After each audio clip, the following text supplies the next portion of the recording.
اور یہ چلا گیا یہاں سے سعودی عرب، آپ کو یاد ہے چلا گیا تھا، وہاں جا کے ایک انہوں نے اسٹیل مل لگائی تھی، اور اسٹیل مل کے پیسے کے اوپر ان سے پوچھا گیا تھا بعد میں نے کہا جی ہم نے وہ دبئی میں جو ہل اسٹیل تھی نا، ہل میٹل جو تھی، اس کو ہم نے بیچا تھا اور اس کو بیچ کے ہم نے وہاں سے پیسے لگائے تھے.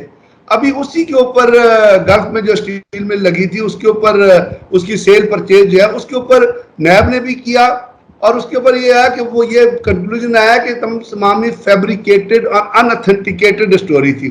اس کی کوئی سیل پروسیڈ جو ہے وہ دبئی سے نہیں گئی. اور طارق شفیع جو ان کا مین اپنا اس میں وٹنس تھا یہ ہوتا، انہوں نے کہا، اس کے بارے میں کہا گیا کہ اس نے مسلیڈ کیا سپریم کورٹ میں. سپریم کورٹ نے کہا کہ یہ مسٹر. اس کے علاوہ دبئی کے اندر آپ اٹھا کے دیکھ لیں کہ دبئی کی منسٹری آف جسٹس نے ایک لیٹر جاری کیا جو آپ کو ابھی شاید سوشل میڈیا پہ مل جائے گا. اس لیٹر میں انہوں نے لکھا کہ یہ جو کچھ طارق شفیع کہہ رہا ہے اس کا کوئی ریکارڈ جو ہے وہ دبئی کے اندر موجود نہیں ہے. طارق شفیع کرمنل آدمی ہے، اس نے اتنے پیسے یہاں سے چرائے ہیں، اتنے پیسے اس نے یہ ان کا وہ اپنا مین شخص تھا. اس سے انہوں نے اب وہاں جو اسٹیل مل لگائی اور وہاں سے ان کی جو تعلقات سجن جندال سے اور باقی جندال فیملی سے ہوئے، تو اس کا نتیجہ یہ لکھ رہا کہ اس شخص نے اپنی اسٹیل مل میں کسی پاکستانی کو نہیں رکھا. وہاں پہ جتنے لوگ تھے وہ انڈینز کام کرتے تھے. پاکستانیوں نے اس کی مل کے باہر کھڑے ہو کے جو ہے وہ تصویریں بھی بنائی اور ویڈیوز بھی بنائی اور اپلوڈ بھی کی، اور یہ چیز باہر. اور یہی چیز ریپیٹ ہوئی ان کی شوگر ملوں میں، جب یہاں پہ را کے لوگ اور جب یہاں پہ انڈین کیمیکل انجینئر اور وہ دریافت ہوئے جو بغیر ویزے کے آئے ہوئے تھے. اسی چیز کو سرٹیفائی کیا باسط صاحب نے، اسی چیز کو سرٹیفائی کیا تسلیم اسلم نے. انہوں نے کیا کہا، باسط صاحب نے ایک کتاب لکھی نا، اس کے اوپر کرن تھاپر نے ان کا انٹرویو بھی کیا اگر آپ کو یاد ہو. اس میں انہوں نے اور تسلیم اسلم صاحبہ نے بیان دیا کہ جی ہمیں ہدایات تھی کہ آپ نے انڈین کا ویزا نہیں روکنا اور انڈین کا نام نہیں لینا کسی چیز میں. اب ہوا کیا، اس پاکستانیوں کو سمجھنے کی ضرورت ہے کہ ان کے انٹرسٹ سے، ان کی زندگیوں سے، ان کی بچوں کی زندگیوں سے، ان کی بیٹیوں کی زندگیوں سے، ان کے کھلیانوں سے کس طرح کھیلا گیا. یہ شخص گیا انڈیا نریندر مودی کی، اس کو نریندر مودی سے کوئی لگاؤ ہو گیا ہے. They are in love with each other, which type of love I don't know, لیکن but they are in love with each other probably. They have got some emotional. This man went to وہ اس لیے گیا وہاں پہ اس کی swearing in ceremony میں حصہ لینے کے لیے.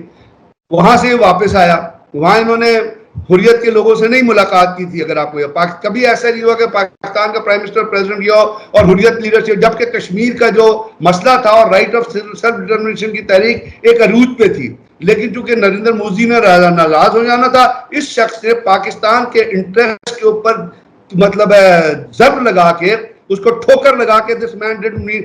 اگر یہ حریت سے نہیں ملا، اس کی بیٹی کہتی ہے کہ میں کشمیر کی بیٹی ہوں، تو مجھے بتائیے جھوٹ ہے کہ نہیں ہے. آپ کا باپ حریت کے لیڈروں سے نہیں ملا، ہیما مالنی سے مل لیا، باقی لوگ سجن جندال سے مل لیا، ان کے گھر چائے پہ چلا گیا. نریندر اس کا جو بڑا بھائی ہے سجن جندال کا، نوین جندال، اس نے اس کو چائے پہ بلایا، ایک ہوٹل میں یہ بیٹھے، اس کے پاس ٹائم نہیں تھا حریت لیڈر سے ملنے. تو یہ کشمیر کاز سے کتنا سیریس ہے. تو جب یہ وہاں سے واپس آیا تو اظہر صدیق صاحب، اگر آپ کا کوئی دوست ہو اور آپ اس سے ملنے جائیں تو آپ اس سے اپنی فیملی کے انٹرسٹ کی تو بات کریں گے نا، یا کسی اپنے کمیونٹی کے، اپنے لوگوں کے. تو کیا یہ شخص وہاں یہ نہیں کہہ سکتا تھا کہ جی مودی صاحب آپ میرے دوست ہیں، آپ پاور میں آئے ہیں، میں پاکستان میں پاور میں ہوں، کائنڈلی اپنی جو فوج ہے اس کو یہ انسٹرکٹ کیجیے گا کہ ہمارے سرحدی علاقوں پہ بمباری نہ کرے. اس کے آنے کے بعد کیا ہوا، ایونٹس دیکھیے. اس کے آنے کے فوراً بعد نریندر مودی نے آرمی کو فری ہینڈ دے دیا. اب ان کی آرمی لیڈرشپ اور پولیٹیکل لیڈرشپ کہتی ہے، ارون جیٹلے یہ کہتا ہے کہ نریندر مودی کے اندر جتنا آرمی کو فری ہینڈ دیا گیا کسی کو فری کبھی نہیں دیا گیا. انہوں نے دبا کے پاکستان کی لائن آف کنٹرول پہ فائرنگ شروع کر دی. اگر میں غلط کہہ رہا ہوں تو آپ اس کو مجھے چیلنج کر دیں کہ نہیں تم غلط کہہ رہے ہو. عید کے دن فائرنگ ہوئی، بقرعید کے دن فائرنگ. وہاں پہ بچے شہید ہوئے، بوڑھی عورتیں شہید ہوئی، لوگ شہید ہوئے، آرمی کو بنکر بنانے پڑے، لائن آف کنٹرول کے اوپر سے ہیبیٹیشن ختم ہو گئی، فصلیں تباہ ہو گئی، لوگ بنکر میں آ کے رہنے لگے. انڈین نے ہاسپٹلز کو ٹارگٹ کیا، انڈین نے سکولز کو ٹارگٹ کیا، وہاں عملی زندگی رک گئی، روزمرہ کی زندگی رک گئی، بازاروں پہ انہوں نے فائر کی. دو پاکستان آرمی رسپونڈ کرتی تھی، لیکن وہ کانسٹنٹ. اب مودی اس کا دوست ہے، فائرنگ کانسٹنٹلی ہو رہی ہے. یہ اس آدمی کا ایک وزٹ مجھے prime minister line of control پہ نکال کے دکھا دے جہاں یہ جا کے کشمیریوں سے ملا ہو کہ بھائی مجھے بڑا دکھ ہے، آپ کے اوپر فائرنگ ہو رہی ہے، میں انڈین لیڈرشپ سے بات کروں گا کہ وہ یہاں پہ فائرنگ نہ کرے اور ہمیں آپ کو آرام سے رہنے دے. یہ انٹرسٹڈ تھا کہ کشمیری مرے، اس کا انٹرسٹ اس میں تھا کہ کشمیری مرے، وہاں پہ فیملیز مرے تاکہ اس کی دوستی پوری ہو نریندر مودی. اس نے ایک لفظ نہیں بولا. اس کے بعد کلبھوشن یادیو پکڑا گیا. آپ کو یاد ہے کلبھوشن یادیو جو پڑھا؟ مجھے کوئی سٹیٹمنٹ نواز شریف کے اٹھا کے دکھا دے کلبھوشن یادیو کے حوالے، یا اس نے یونائٹڈ نیشن میں تقریر کی تھی کلبھوشن یادیو کا ذکر کیا، کہیں کسی قسم کا ذکر آیا؟ جاتی عمرہ کا نام انہوں نے اٹھا کے رکھ لیا، جاتی عمرہ سے لوگ بلا کے رکھ لیے. تو یہ کیا انڈیکیٹ کرتا ہے؟ اوفا یہ جہاں بھی گیا نریندر مودی سے اس کی ملاقات دیکھیں، جب یہ بیٹھا ہوتا ہے از مور ریلیکس، از ویری ریلیکس، ایسے لگتا ہے کہ جیسے کوئی بہت پرانے دوست مل گئے. پھر سجن جندال یہاں آتا ہے، اس کو بغیر کسی ویزے کے، بغیر کسی پرمٹ کے، بغیر کسی اٹھایا جاتا ہے، ہیلی کاپٹر میں مری لے جاتے. وہ مری میں کیا اس کو وہ دینے گیا تھا، مٹھائی دینے گیا تھا، کیا بات چیت ہونے گئی؟ کہتے ہیں اس نے انڈائریکٹ نیگوسیشن کلبھوشن کی بھی اور نریندر مودی کے جتنے پیغام. اور یہ آدمی جو ہے تسلیم اسلم کو، منسٹری آف فارن افیئرز کو، یہ کہتا تھا جی آپ بات نہ کرو انڈیا کے خلاف کسی قسم کی کوئی چیز نہیں آنی چاہیے. یہ کیا چیزیں ہیں جو ان کی یہاں پہ موجود ہیں. اور جس طرح انہوں نے کرپشن کی ہے، یعنی یہ وہ فیملی ہے. اظہر صدیق صاحب، دکھ کی بات ہے کہ یہ قرض اتارو ملک سنوارو ایک سسٹم چلا تھا جس میں لوگوں نے ڈونیشن دی تھی. اس کے 3 فیزز تھے، وہ نیشنل ریکنسیلیشن پروگرام NDRC، اور جو کچھ قرض حسنہ تھا، کچھ لوگوں نے ویسے دے دیا تھا. اس کا وہ جو $11 بلین یا کتنے اس میں پیسے آئے تھے، اس کا کوئی ریکارڈ نہیں مل رہا کہ وہ پیسے کہاں گئے. اس کے اوپر ایک انویسٹیگیٹو جرنلسٹ ہیں، انہوں نے اس کے اوپر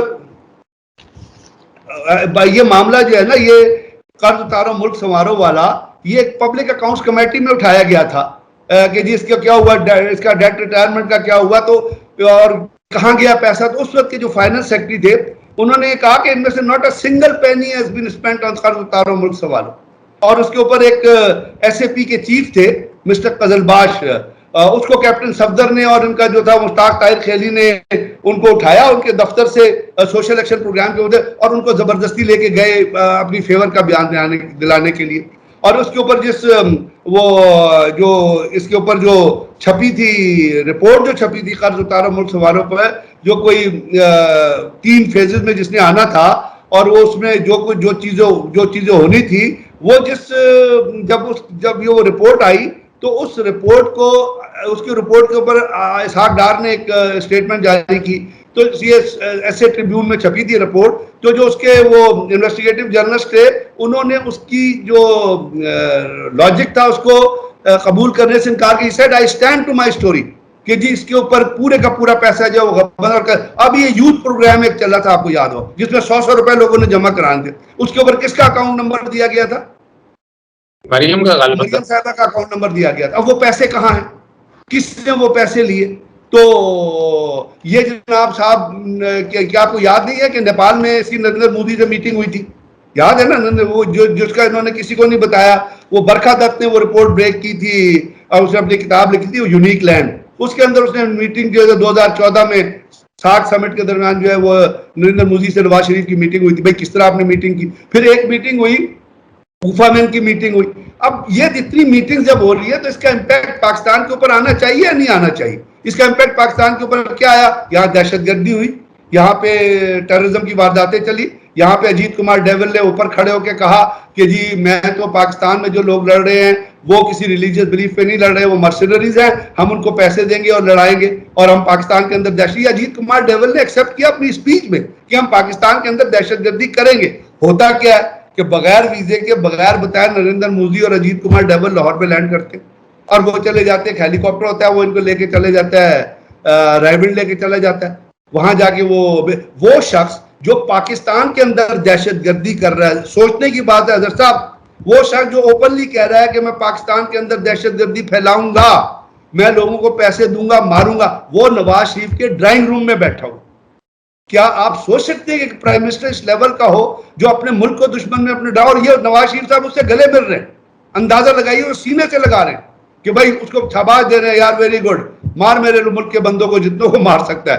تو یہ جو ان کی جو عادت ہے نا، اور نوین جندال آپ کو پتا ہے وہ بی جے پی کا ممبر ہے، ہی از ڈائی ہارڈ اگینسٹ پاکستان، جو سجد جندال کا جو بھائی ہے، اس نے اتنی غلیظ چیزیں پاکستان کے بارے میں لکھی ہیں کہ اگر آپ سنیں گے تو آپ کو اپنے آپ مطلب حیران ہونے لگے کہ یار ہمارے ملک کا پرائم منسٹر کی فیملی سے مل رہا. تو یہ تمام چیزیں تھی. وہ جو ساؤتھ ایشین ٹریبیون میں رپورٹ چھپی تھی نا، یہ قرض ملک سماروں کے بعد، وہ ایک انویسٹیگیٹو جرنلسٹ احمد خان کا نام تھا، اور 23/9/2002 کو انہوں نے وہ رپورٹ چھاپی تھی، اویلیبل ہے اپنا اس میں اس کے اوپر اخبار کے اوپر. یہ نہیں کہ کوئی ہیر سے میں کہہ رہا ہوں قرض ملک سماروں کے بارے میں. تو آپ یہ بتائیے اس قسم کا آدمی جس کی جد میں، جس کی ہسٹری میں، جس کے نفس میں کرپشن بھری ہو، وہ تو اپنوں سے بھی پیسے لے گا، باہر والوں سے بھی پیسے لے گا. ایون فیلڈ اپارٹمنٹس کس طرح خریدے گئے، کہاں سے خریدے گئے، کون پیسے دے کے گیا، موٹر وے سے کس نے پیسے. تو یہ جب چیزیں آپ اتنی اس بری طرح سے کرپشن میں انوالو ہو جائیں، اور اس بری طرح سے آپ کی جو چیزیں ہیں وہ ان کا آپ کا معیار جو وہ پاور، اور اس کے بعد آپ کا معیار جو ہے وہ صرف دولت رہ جائے، تو اب آپ صرف ملک کے دیکھیے. ایک حکومت ہوتی ہے کسی ملک، آپ حکومت کے خلاف بیان دیں، آپ حکومت کی پالیسی پہ تنقید کریں، ہر ایک کا رائٹ ہے، عام آدمی کا بھی رائٹ ہے، لیڈر کا بھی رائٹ ہے. آپ عوام کی کنڈکٹ کو ٹھیک نہیں محسوس کرتے، آپ عوام کے خلاف بات کریں کہ بھئی آپ ٹھیک نہیں. لیکن اگر آپ انکمپلسو حکومت اداروں اور عوام کے خلاف کرتے ہوئے اپنی جغرافیائی سرحد کے خلاف، تو آپ ریاست کے خلاف بیان دے رہے. ریاست نظر صدیق صاحب، ملک کی مٹی آپ کی ماں کی طرح ہوتی ہے. آپ مجھے بتائیے، ماں کے خلاف بات کرنا، ماں کو گالی دینا، اور وہ شخص جو آپ کی ماں کو گالی دے رہا اس سے ملنا، یہ کہ میں کوئی لفظ استعمال کر سکتا ہے، یہ کس چیز کو انڈیکیٹ کرتا ہے؟ یہ دکھ ہوگا اس میں یا نہیں ہوگا؟ ہم سوچیں گے یہ کس قسم کا لیڈر ہے، یہ کس قسم کا شخص ہے. لوگ روزانہ ان کے گھر کے باہر کھوڑ کے ویسے ہی تو نعرے نہیں لگاتے، لوگوں کا دل دکھا ہوا ہے. اب یہاں پہ لوگ ہیں جو کل، اور اس کا نتیجہ کیا نکلتا ہے؟ اس کا نتیجہ یہ نکلتا ہے کہ پرویز رشید جو ان کے ساتھ رہتا ہے، جس شخص نے آج تک قائد اعظم کے بارے میں بات نہیں کی، جو پاکستان سے اورینٹیٹ نہیں ہے، اور وہ شخص ہے جو انہوں نے کوئی گاڑی الفلا بینک سے لی ہوئی تھی، قسطیں نہیں پی کی تھی، الفلا بینک کے جو وہ تھے نا اپنا یہ کار پکڑنے والے، انہوں نے کار پکڑ کے اندر کر دی تھی. اب اندازہ لگائیے آپ کو اس قسم کے جو لوگ ہیں، اور جو پاکستان کے خلاف، اور وہ جو آپ کو یاد ہے جو ڈان لیکس کیا تھی، وہ جو اپنا جرنلسٹ تھا، وہ کس کی پیرول پہ تھا، وہ کس سے ملتا تھا، اور کیوں اس کو کہا گیا کہ تو اس قسم کے بیان دے. کل ہی گجرانوالہ میں کہ پی ایم ایل این کے لیڈر نے کیا کیا کشمیر کے الیکشن میں کہ جی انڈیا کو بلاؤں میں، انڈیا سے مدد مانگوں. اب آپ مجھے بتائیے کیا ہم اتنے گئے گزرے ہیں؟ ابھی جو کل پریس کانفرنس کی ہے ان سب نے، شاید خاقان ہے، اور انہوں نے وہی نریٹو بلڈ کیا اور وہی باتیں کی ہیں انہوں نے. اب تو پاکستان سے دشمن کو نیشنل سوچ تو ہے کوئی نہیں. یہی ہے نا، شاہد خاقان کو کیا کہیں، پینٹ اپنی آپ سنبھال نہیں سکتے، باہر جا کے پینٹ آپ سے سنبھالی نہیں جاتی، ملک میں آ کے آپ ہر قسم کی جو ہے وہ بڑکے مار رہے ہوتے ہیں. اب یہاں پہ کیا الیکشن کا معیار یہ رہ گیا حضرت صدیق صاحب کے اگر میں جیت گیا تو الیکشن فیئر ہے، اگر میں ہار گیا تو الیکشن میں دھاندلی ہوئی؟ آپ مجھے بتائیے کیا الیکشن کا سٹینڈرڈ یہ ہوتا ہے؟ یہ تیسرے نمبر پہ حالت یہ دیکھیں، تیسرے نمبر پہ. اور یہ اس کا لاجک کیا لے رہے ہیں؟ لاجک یہ لے رہے ہیں کہ جی ہم نے اتنے سارے ووٹ لیے ہیں. بھائی اگر آپ نے اتنے ووٹ لیے ہیں تو آپ کے 1,00,000 ووٹ کم ہے نا، تو you are on third number. Peoples Party نے آپ سے زیادہ ووٹ لیے ہیں، ان کی سیٹیں بھی زیادہ ہیں.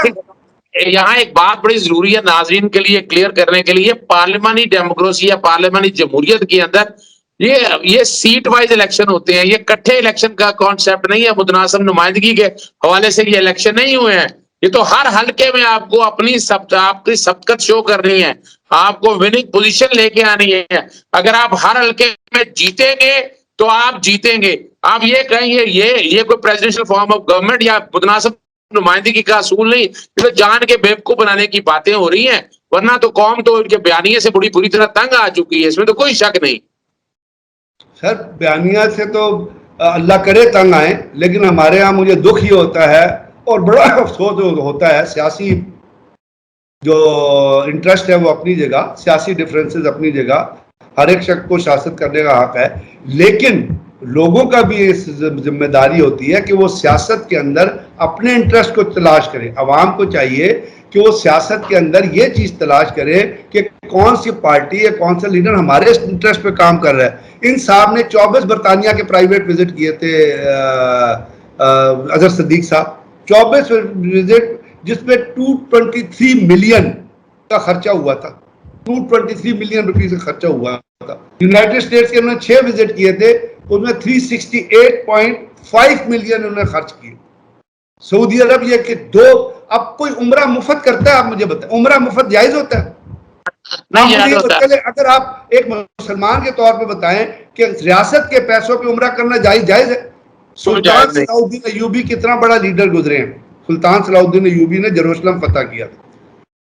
جروسلم جب فتح کیا تو انہوں نے اپنی فوج کو حج کے لیے بھیجا, خود حج کے لیے نہیں گئے. تو کسی نے ان سے پوچھا کہ آپ حج کے لیے کیوں نہیں گئے؟ کہنے لگے میرے بینک اکاؤنٹ میں یا میرے اکاؤنٹ میں اتنے پیسے نہیں ہے کہ میں حج کر سکوں. یہ مسلمانیت اس کا نام ہے.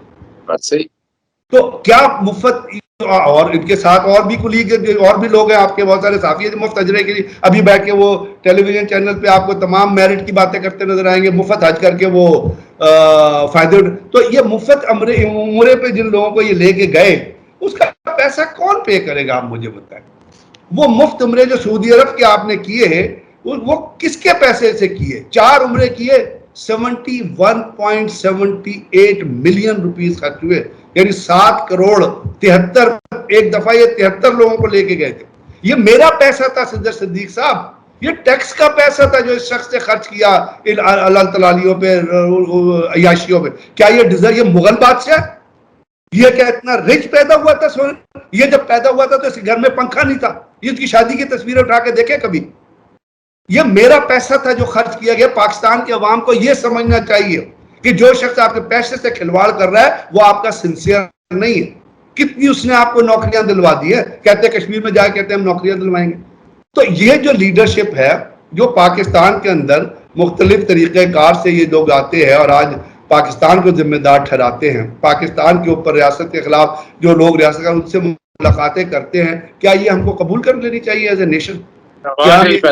کیا ہمیں اس پہ تالیاں بجانی چاہیے کہ جی آپ نے بہت اچھا کہا؟ اس کا مطلب there is something wrong in your mind. آپ اپنی دھرتی کے خلاف ہو گئے. دھرتی ماں کی طرح ہوتی ہے, تو پھر جب آپ ماں کے خلاف ہوں گے تو کتنے لوگوں کو آپ کی عزت ہے. یہ پاکستانیوں کو سوچنا چاہیے نا کہ ان کا نیریٹو آپ نے رد کرنا ہے. ان کے نیریٹو کو اپنے, اگر تو آپ کا سیاست کے اوپر نیریٹو ہے تو 100 بسم اللہ, ضرور بات چیت کیجئے, ہر پارٹی سے ڈفر کیجئے. پاکستان میں کسی پارٹی کو یہ حق نہیں پہنچتا کہ وہ ساری عمر حکومت کرے. There should be election, fresh election, اور الیکشن کے درمیان نئے لوگ آنے چاہیے, لیکن ان نئے لوگوں کو اپنی سیاست جو ہے سیاست میں محفوظ کرنی چاہیے. پاکستان کی ریاست کے خلاف بات چیت نہیں کرنی چاہیے. اب اس کے اوپر اس سے زیادہ آپ کیا کہہ سکتے ہیں کہ اللہ میاں ہم پہ رحم کرے اور ان ووٹرز پہ بھی رحم کرے جو اس قسم کے لوگوں کے پیچھے جاتے ہیں یا اس قسم کے لوگوں کو سلیکٹ کرتے ہیں. اس کا مطلب ہے کہ وہ بھی پاکستان کی دھرتی اپنے آپ کو لٹانا چاہتے ہیں. اگر آپ خود ہی اپنے آپ کو لٹانا چاہتے ہیں اور کہتے ہیں آپ کے ٹیکس کا پیسہ, آپ کی زمینوں کا پیسہ کوئی کھائی جائے اور اپنی ملوں میں لگائی جائے اور اپنے بینکوں میں جمع کر کے دولت بنائی جائے, تو پھر آپ کیا کر سکتے؟ پچھلے دنوں ایک ویڈیو ریلیز ہوئی عابد شیر علی کی ایک ہوٹل کے اندر. کیا یہ لیڈر یہ زبان استعمال کرتے؟ کیا وہ لائن توڑ کے جاتے؟ تو آپ یہ سائیکی پاکستان کی قوم کیوں نہیں دیکھتی ہے؟ اس کو دیکھنا بڑا ضروری ہے, اس کو ایجوکیٹ کرنا لوگوں کو بڑا ضروری ہے. آپ سیاست کو سیاست تاک رکھے, سیاست کو ریاست کے خلاف استعمال نہ کریں. اگر آپ ریاست کے خلاف استعمال کریں گے اور نعوذ باللہ نعوذ باللہ نعوذ باللہ پاکستان کو کوئی ڈیمیج ہوا تو آپ کیا سمجھتے ہیں آپ فائدے میں رہیں گے؟ لوگ آپ کے منہ پہ تھوکیں گے نہیں اگر اس ملک کو کوئی ڈیمیج ہوا. یہ یاد رکھیے گا میری بات, کیونکہ دنیا میں ایک اصول ہے کہ اس قسم کے ایجنٹس کو یوز کرو and then throw them in garbage. یہ سیاست کی اصول بتاتی ہے. آپ نے بڑی زبردست باتیں کوشش کی, آپ نے اتنے ٹائم چونکہ پتہ ہی نہیں چلتا وقت گزرنے کا جب ہر ٹاپک پہ آپ کو عبور حاصل ہے. آپ نے بڑی واضح طور پر دیکھیں آج کے پروگرام کے اندر آپ نے پیغام دیا ہے عام آدمی کو, عوام کو, جنہوں نے آنکھیں بند کی ہوئی ہیں یا وہ پنجابی کہتے ہیں لائی لگنے یا اپنا آنکھیں بند کر کے اپنے لیڈر کے پیچھے رہا. آپ کو سوچ کا عقل اور فہم اسی لیے دی ہے ان ساری چیزوں کو سامنے رکھ کے انہوں نے کیا دے دیا ہے, انہوں نے پاکستان کو کیا دے دیا, عام آدمی کو کیا دے دیا, اور یہ ایسے لوگوں کے پیچھے کھڑے ہونا اور سپورٹ کرنا جنہوں نے پاکستان کے لیے دشمنوں کا کردار ادا کیا ہو, کسی طرح بھی جائز نہیں ہے. مجھے اور برگیڈیئر غضنفر صاحب کو اجازت دیجیے گا, دوبارہ پھر ملاقات ہوگی. کوئی آپ کی فرمائش ہے کہ کم از کم ہفتے میں 2 دفعہ تو ہو, تو ہم کوشش کریں گے کم از کم 2-3 پروگرام تو غضنفر صاحب کے ساتھ آئیں, تاکہ وہ اپنے خیالات کا اظہار کریں, اور امید ہے آپ اس ساری گفتگو کو پر عمل کرنے کی کوشش بھی کرتے ہوں گے. اجازت دیجیے گا. السلام علیکم, اللہ حافظ. پاکستان زندہ باد.